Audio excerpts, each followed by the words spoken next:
बहुत पुराने जमाने की बात है जब दुनिया में बादशाह अपनी शान व शौकत के साथ हुकूमत करते थे। एक खूबसूरत सल्तनत थी जहां बादशाह नुमान रहते थे।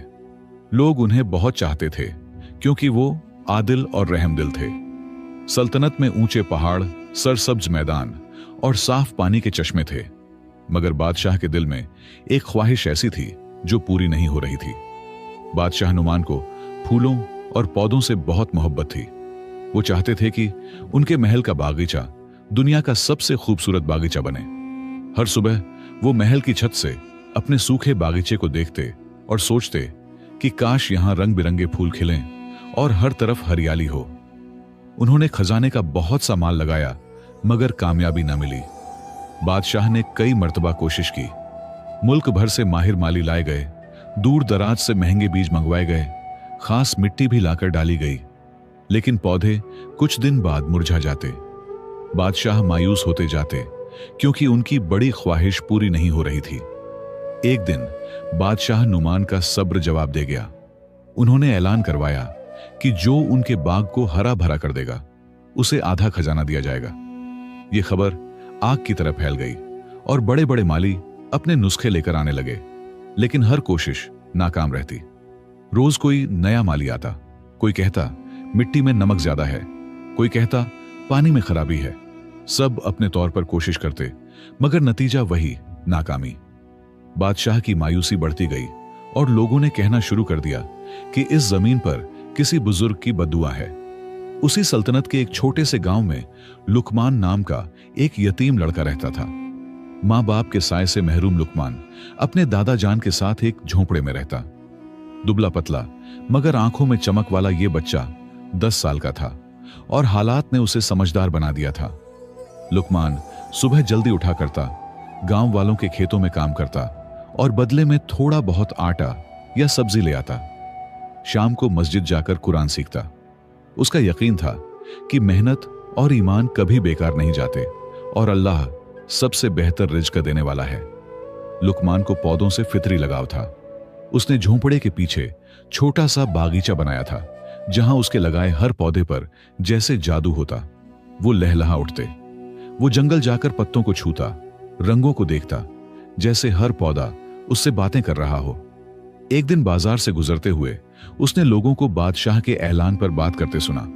एक बूढ़ा माली कह रहा था कि इस बाग में कुछ नहीं उग सकता। लुकमान ये सुनकर सोच में पड़ गया कि क्या वाकई कोई जमीन ऐसी हो सकती है जो बीज कबूल न करे। घर पहुंचकर लुकमान ने कहा, दादा जान, मैं बादशाह के बाग में पौधे लगाना चाहता हूं। दादा जान हैरान हुए कि जहां बड़े बड़े माली नाकाम हो गए वहां यह बच्चा क्या करेगा। लुकमान मुस्कुराया और बोला, अल्लाह ने मुझे पौधों की जरूरत समझना सिखाया है। दादा जान ने उसके यकीन को देखा और इजाजत दे दी। अगली सुबह लुकमान बीजों की छोटी टोकरी लेकर महल की तरफ चल पड़ा। लुकमान महल की तरफ बढ़ता गया। लोग उसे देखकर हंसते। कोई कहता कि ये यतीम बच्चा भी अपनी किस्मत आजमाने चला है। कोई मजाक उड़ाता कि बादशाह तुम्हें देखकर ही खुश हो जाएंगे। मगर लुकमान के कदम नहीं रुके और वो अल्लाह पर भरोसा करते हुए अपने बीजों और पुराने औजारों की टोकरी के साथ आगे बढ़ता गया। महल के दरवाजे पर पहरेदार खड़े थे जिन्होंने लुकमान को रोक दिया और सख्ती से कहा कि हर कोई शाही महल में दाखिल नहीं हो सकता। मगर लुकमान ने बताया कि वो बादशाह के बाग में काम करने आया है। पहरेदार हंस पड़े कि जब बड़े बड़े माहिर नाकाम हो गए तो तुम क्या कर लोगे, और उसे वापस जाने को कहा। उसी वक्त महल से बूढ़े महमूद बाहर आए जो सबसे पुराने माली थे। उन्होंने लुकमान की आंखों में एक अजीब सा यकीन देखा और पहरेदारों से कहा कि उसे अंदर आने दो, देखते हैं इसमें क्या है। पहरेदारों ने रास्ता दिया और लुकमान बागीचे में दाखिल हो गया। महमूद ने उसे बादशाह के पास ले जाने से पहले पूरा बाग दिखाया और कहा कि यहां हर कोशिश हो चुकी है। क्या तुम्हें वाकई लगता है कि तुम कुछ कर पाओगे? लुकमान ने मिट्टी को छुआ, महसूस किया, आंखें बंद करके सांस ली और बोला कि यह जमीन बीमार है मगर मरी नहीं, इसे सिर्फ मोहब्बत चाहिए। जब बादशाह नुमान ने लुकमान को देखा तो पहले गुस्सा आए कि एक बच्चा उनका बाग ठीक करेगा, मगर महमूद की इल्तिजा पर उन्होंने 1 हफ्ते की मोहलत दे दी और कहा कि अगर एक भी पौधा जिंदा ना रहा तो दोनों को सजा मिलेगी। लुकमान ने बाग का गहरा जायजा लिया, मिट्टी को परखा, पानी का जायका चखा और हवा को महसूस किया।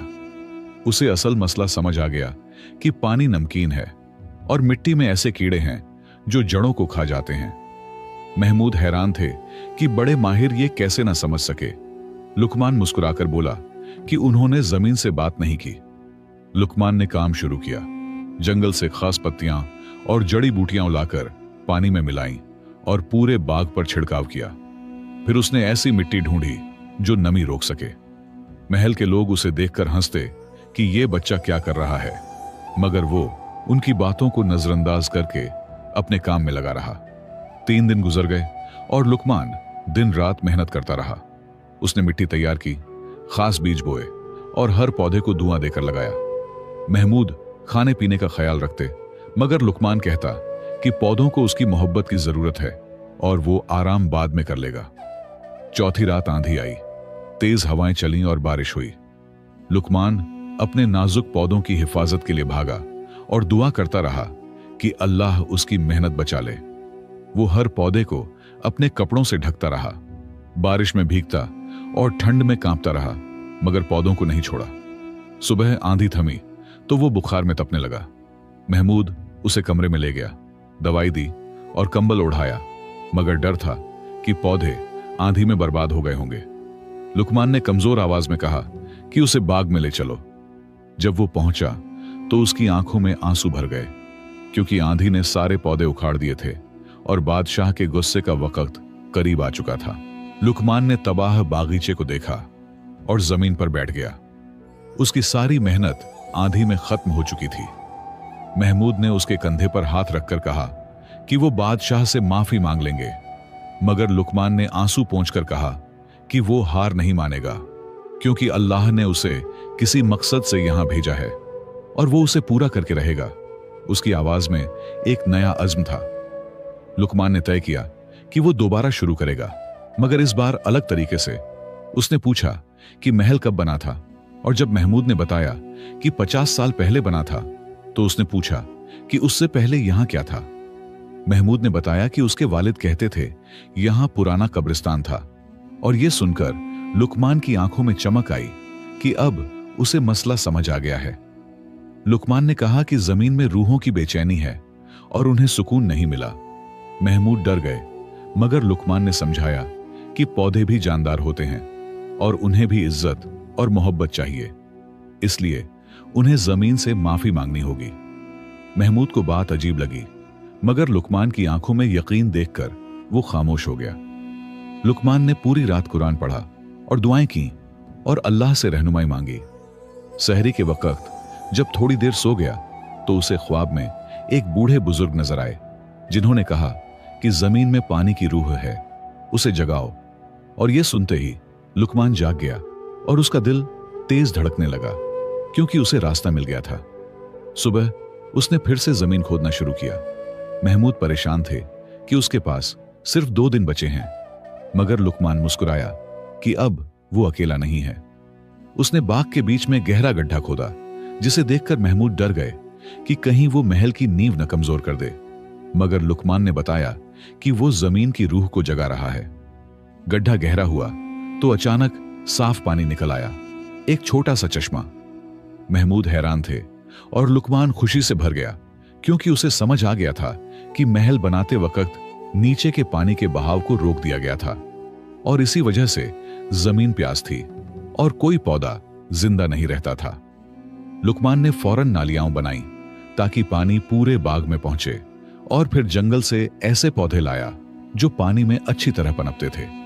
उसके हाथ जख्मी हो गए, जिस्म थक गया, मगर उसने आराम नहीं किया और दिन रात मेहनत करता रहा ताकि बाग दोबारा जिंदा हो जाए। छठे दिन शाम को यह खबर फैली कि बादशाह सुबह बाघ देखने आएंगे।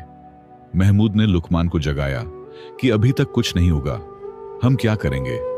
मगर लुकमान ने इत्मीनान से कहा कि रात को अल्लाह के फजल से एक मौजिजा होगा। रात को दोनों बाग में आए। लुकमान ने फिर कुरान की आयत पढ़ी और दुआ की। फिर चश्मे के पानी में खास बीज डाल दिए जो बहते पानी के साथ पूरे बाग में फैल जाते। उसने कहा कि सुबह तक अल्लाह चाहेगा तो ये बीज उगकर हरियाली में बदल जाएंगे। मगर महमूद को यकीन नहीं आ रहा था। सारी रात लुकमान दुआ करता रहा और अपने दादा जान की बात याद करता रहा कि मेहनत और ईमान कभी बेकार नहीं जाते। सहरी से पहले वो थक कर सो गया और सुबह महमूद उसे जल्दी बुलाने आया कि बादशाह पहुंचने वाले हैं। लुकमान भागा और जो उसने देखा उसे देखकर उसकी आंखों से आंसू बह निकले। मगर असल इम्तिहान अभी बाकी था। पूरा बागीचा सब्ज हो चुका था। हर तरफ छोटे छोटे पौधे जमीन से बाहर निकल आए थे, सब्ज, ताजा और लहलहाते हुए। पानी का चश्मा अब बागीचे के बीचों बीच एक खूबसूरत फव्वारे की शक्ल इख्तियार कर चुका था। लुकमान ने सजदा-ए शुक्र अदा किया। या अल्लाह, तेरा शुक्र है। महमूद की आंखों में आंसू थे। बेटा, तुमने कमाल कर दिया, ये तो मुअजिजा है। तभी दूर से शाही बगल की आवाज आई। बादशाह नोमान आ रहे थे। बादशाह नोमान अपनी पूरी फौज के साथ आए। उनके चेहरे पर मायूसी थी क्योंकि उन्हें यकीन था कि एक बार फिर नाकामी ही हाथ लगेगी। मगर जब वो बागीचे में दाखिल हुए तो उनकी आंखें हैरत से फैल गईं। ये क्या है? वो चिल्लाए। सब लोग दंग थे। पूरा बागीचा सब्ज हो गया था। बादशाह नोमान लुकमान की तरफ बढ़े। क्या ये जादू है या कोई चाल है? हुजूर, ये अल्लाह का फजल है, लुकमान ने आजी से कहा। बादशाह ने बागीचे का गहरा मुआयना किया। अचानक एक दरबारी बोला, हुजूर, ये तो बस नए उगे छोटे पौधे हैं। कल तक ये भी मुरझा जाएंगे जैसे पहले होता आया है। बादशाह रुक गए। उनकी आंखों में शक उभर आया। क्या तुमने जमीन के ऊपर ही बीज छिड़के हैं? जड़ें कहां हैं? बादशाह ने लुकमान से पूछा। बादशाह नोमान ने अपना फैसला सुनाया। 1 हफ्ता और, अगर उस वक्त तक पौधे बड़े और मजबूत न हुए तो तुम्हें सख्त सजा मिलेगी। लुकमान डर गया। उसने अपनी पूरी मेहनत लगा दी थी, मगर अब बादशाह 1 और हफ्ता चाहते थे। क्या वाकई ये छोटे पौधे 1 हफ्ते में बड़े हो सकते थे? उसके दिल में शक पैदा हुआ। महमूद ने तसल्ली दी। घबराओ मत बेटा, अल्लाह जिसने यहां तक मदद की है आगे भी करेगा। लुकमान ने पूरी मेहनत जारी रखी, लेकिन मुश्किल यह थी कि अब महल के दूसरे मुलाजिम भी उस पर नजर रखे हुए थे। खास तौर पर बादशाह का वजीर आजम, जो शुरू से लुकमान को शक की नजर से देख रहा था। मैं तुम्हें देख रहा हूं यतीम लड़के, अगर कोई चाल चल रहे हो तो पकड़ लूंगा, वजीर ने धमकी दी। लुकमान खामोश रहा। उसके पास बोलने की ताब नहीं थी। 3 दिन गुजर गए। पौधे बढ़ रहे थे, मगर इतनी तेजी से नहीं जितनी लुकमान चाहता था। अचानक एक और आफत आ गई। बागीचे में कीड़े पड़ गए। हजारों कीड़े जो पौधों को खा रहे थे। यह वजीर की शरारत है, महमूद ने धीमे से कहा। वो नहीं चाहता कि तुम कामयाब हो। लुकमान बेबस हो गया। चाचा, हम इतने कीड़ों से कैसे निपटेंगे? मेरे पौधे, मेरी सारी मेहनत बर्बाद हो जाएगी। लुकमान की आंखों से आंसू बहने लगे। उसने रातों की नींद हराम की थी, इतनी मेहनत की थी, और अब सब बर्बाद होने लगा था। वो जमीन पर बैठ गया और अल्लाह से दुआ की। या अल्लाह, मुझ पर रहम फरमा।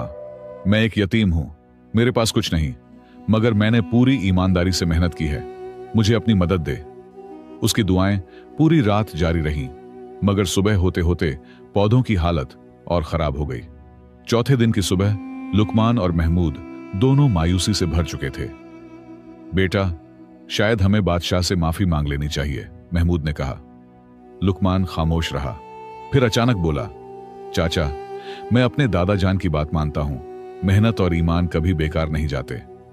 मैं आखिरी सांस तक कोशिश करता रहूंगा। मेरा अल्लाह पर यकीन है। उसकी आंखों में नया हौसला था। लुकमान ने पूरा दिन बागीचे में गुजारा। हर पौधे को हाथ से छुआ, हर पत्ते को साफ किया, हर कीड़े को हाथ से उठाकर दूर फेंका। उसकी उंगलियां जख्मी हो गईं, हाथ फट गए, मगर वो रुका नहीं। शाम हो रही थी और हजारों कीड़े अब भी बाकी थे। नामुमकिन लग रहा था कि वो अकेला इन सब से निपट पाएगा। उसकी आंखों से आंसू बह निकले। या अल्लाह, मदद कर। और उसी वक्त अल्लाह की रहमत बरसने लगी। अचानक आसमान पर बादल छा गए। तेज हवा चली और फिर बारिश शुरू हो गई, मगर आम बारिश नहीं, एक खास बारिश। बारिश के साथ छोटी छोटी चिड़ियां आईं, हजारों की तादाद में, जो कीड़ों को खाने लगीं। या अल्लाह, ये तो मुअज्जिज़ा है, महमूद चिल्लाया। लुकमान सजदे में गिर पड़ा। शुक्र है तेरा मेरे रब।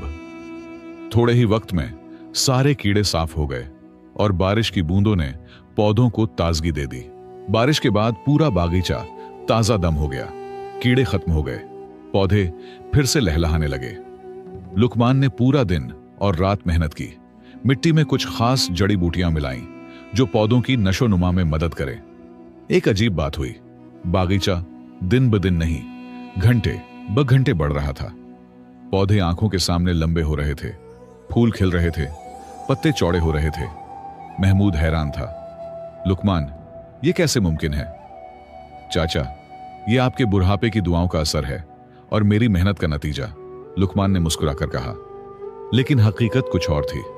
रात को जब सब सो जाते, लुकमान कुरान पाक की आयतें पढ़ता, दुआएं करता और अपने हाथों से हर पौधे को छूता, जैसे उनसे बातें कर रहा हो। उसकी उंगलियों से एक नूर सा निकलता जो पौधों में जज्ब हो जाता। यह अल्लाह का दिया हुआ एक खास अतिया था, जिसका राज उसने किसी को नहीं बताया था। 5वें दिन की सुबह पूरे महल में एक खुशबू फैल गई, इतनी मदहोश कर देने वाली कि सब हैरान रह गए। बादशाह नोमान खुद अपने कमरे से बाहर आए। ये कैसी खुशबू है? उन्होंने पूछा। हुजूर, ये बागीचे से आ रही है, मुलाजिम ने बताया। बादशाह तेजी से बागीचे की तरफ बढ़े और जो उन्होंने देखा उस पर यकीन नहीं कर पाए। पूरा बागीचा फूलों से भर गया था, ऐसे रंग बिरंगे फूल जो उन्होंने कभी नहीं देखे थे। मुझे वो यतीम लड़का बुलाओ, बादशाह ने हुक्म दिया। लुकमान को लाया गया। उसके कपड़े फटे हुए थे, चेहरा थका हुआ, मगर आंखों में चमक थी। तुमने ये कैसे किया? बादशाह ने पूछा। लुकमान ने सच्चाई बता दी, महल के नीचे दबे पानी के चश्मे के बारे में, जमीन की प्यास के बारे में और उस मीठे पानी के बारे में जिसके सहारे पौधे इतनी तेजी से बढ़ रहे थे। बादशाह नोमान की आंखें फैल गईं। उन्हें याद आया कि जब यह महल बनाया जा रहा था, उनके वालिद ने एक फकीर की बात नहीं मानी थी, जिसने कहा था कि यहां पानी का चश्मा है जिसे रोकना नहीं चाहिए। तुम्हारा नाम क्या है बेटे? बादशाह ने पूछा। लुकमान, हुजूर, लड़के ने जवाब दिया। बादशाह का चेहरा जर्द पड़ गया। क्या तुम्हारे बाप का नाम अब्दुल करीम था? लुकमान हैरान हुआ। जी हुजूर, मगर आपको कैसे मालूम? बादशाह की आंखों में आंसू आ गए। वो फकीर जिसने मेरे बाप को इस पानी के चश्मे के बारे में बताया था, वो तुम्हारे वालिद थे। वो करामत वाले बुजुर्ग थे। मेरे बाप ने उनकी बात नहीं मानी और इसीलिए ये जमीन बंजर हो गई। सब लोग सुनकर दंग रह गए। लुकमान रो पड़ा। वो अपने बाप के बारे में कुछ नहीं जानता था। अब ये राज अचानक खुल गया था। वजीर आजम को यह सब पसंद नहीं आया। हुजूर, ये सब अफसाना है, ये लड़का झूठ बोल रहा है, वजीर चिल्लाया। मैं साबित करूंगा कि यह कोई जादू कर रहा है।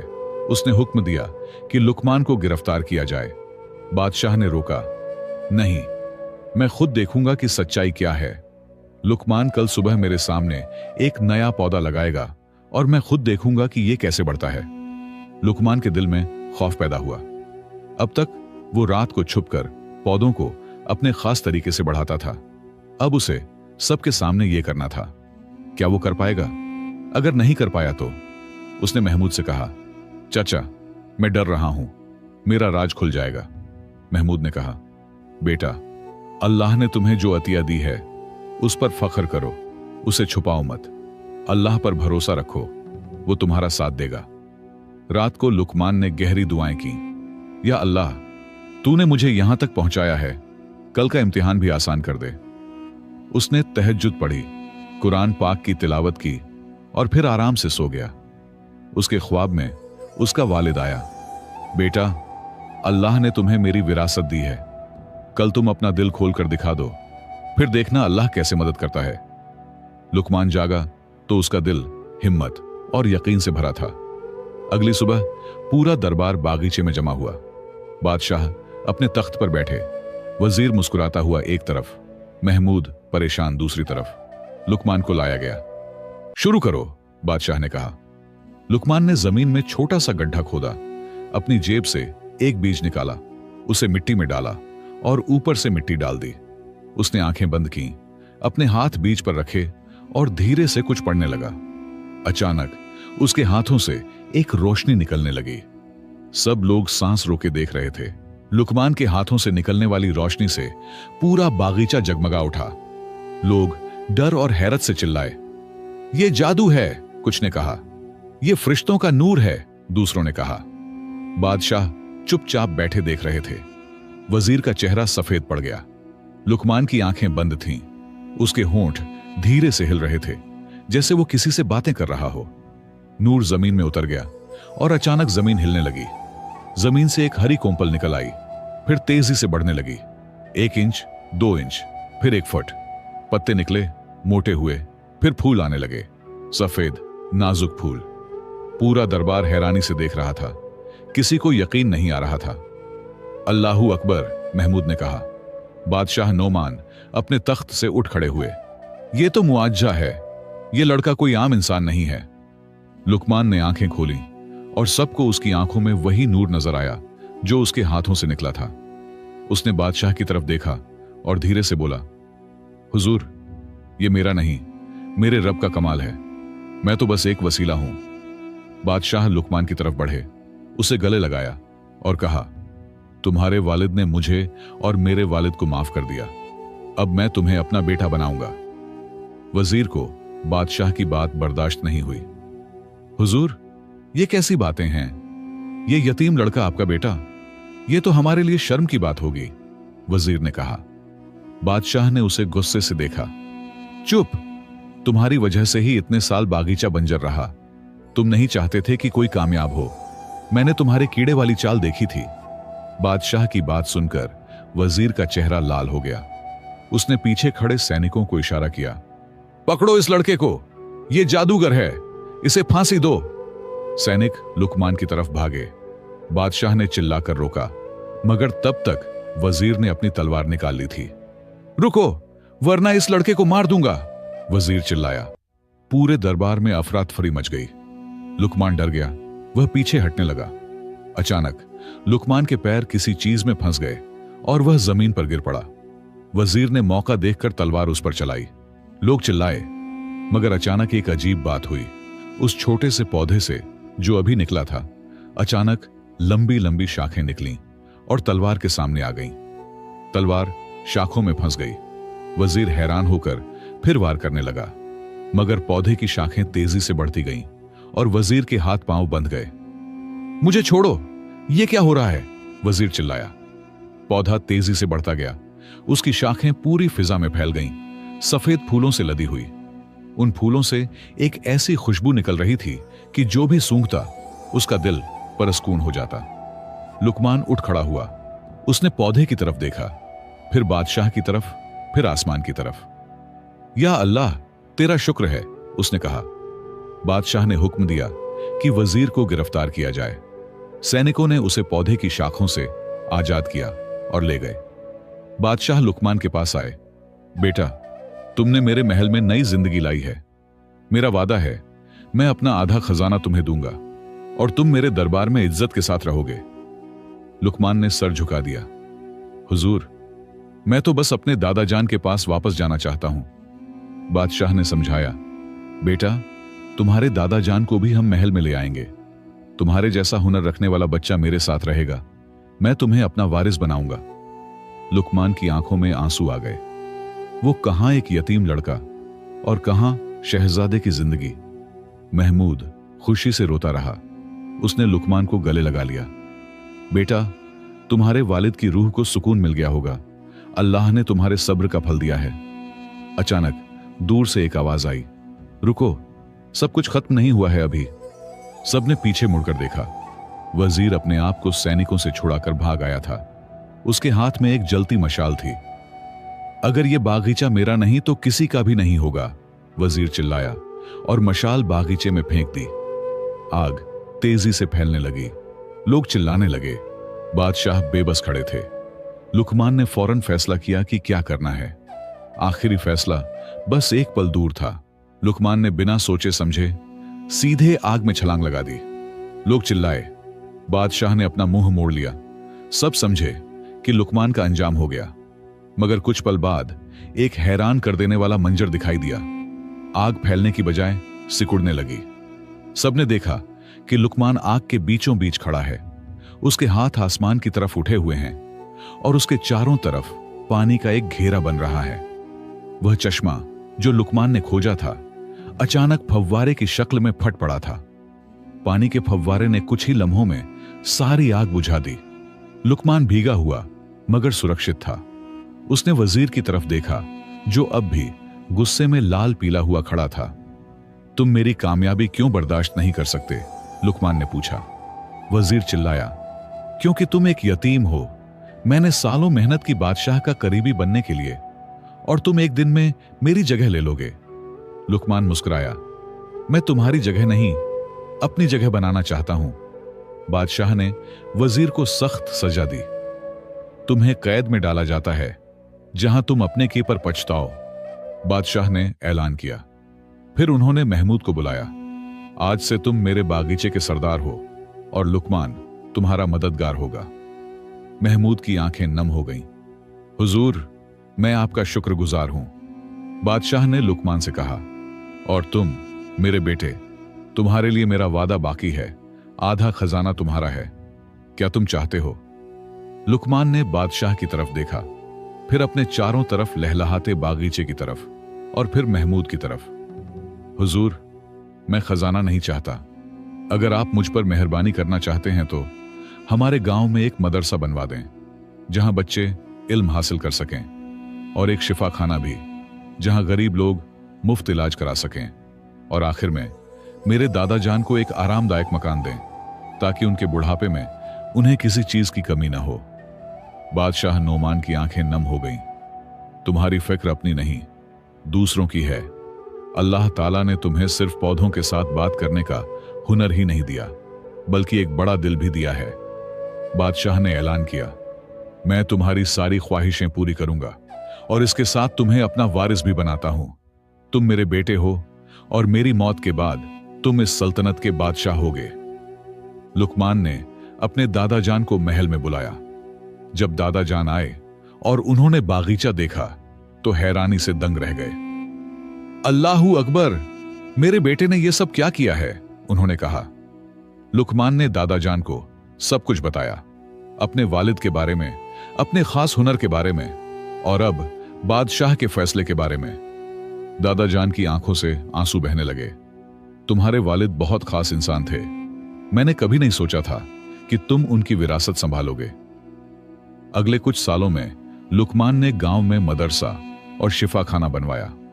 बादशाह के महल का बागीचा पूरे मुल्क में मशहूर हो गया। दूर दूर से लोग इसे देखने आते। लुकमान ने अपना हुनर दूसरों को भी सिखाया, खास तौर पर उन बच्चों को जो यतीम या गरीब थे। मेहनत और ईमान कभी बेकार नहीं जाते। वह उन्हें अक्सर कहता, अल्लाह ताला हमेशा हमारे साथ है, बस हमें उस पर यकीन रखना चाहिए। कई साल बाद जब बादशाह नोमान ने अपनी आखिरी सांस ली तो उन्होंने लुकमान का हाथ पकड़ा और कहा, मेरे बेटे, तुमने मेरे महल में सिर्फ पौधे ही नहीं लगाए, बल्कि मेरे दिल में भी ईमान का पौधा लगाया है। सल्तनत अब तुम्हारी है, इसे अदल और रहम से चलाना। लुकमान बादशाह बन गया और उसकी सल्तनत में चारों तरफ खुशहाली फैल गई। लोग उसे लुकमान हकीम कहने लगे, क्योंकि उसके पास न सिर्फ पौधों के साथ बात करने का हुनर था, बल्कि लोगों के दिल जीतने का हुनर भी था। एक दिन बादशाह लुकमान अपने बागीचे में बैठा था।